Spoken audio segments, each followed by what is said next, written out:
I highly encourage people, don't be afraid to get out when it's a little on the chilly side and give that gear a workout. Well, I could tell you what I was doing last night and this morning, and I've got a couple tents up in the yard that I've been doing some product testing on some tents and a sleeping pad and a sleeping bag and a couple other things, and I needed to get down below freezing.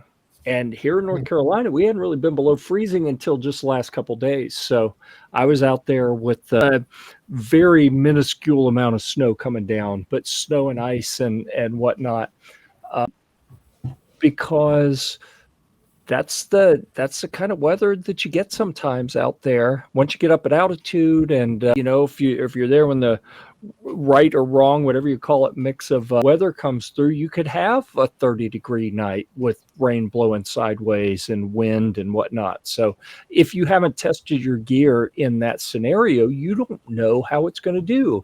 You could have an emergency because your gear isn't right for that situation. So I highly encourage people, don't be afraid to get out when it's a little on the chilly side and give that gear a workout.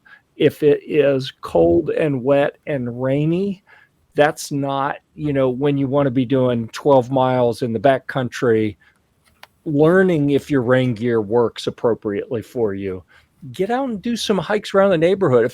If you get a cold, wet rain coming through, throw your gear on and go out and see how it does.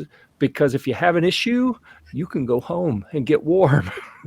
That's the way to learn and to evolve your gear, is testing it at home so you're not learning the hard lessons when you get out there in the field. Please subscribe and check out our Guitar Deals group on Facebook. The link's in the bio.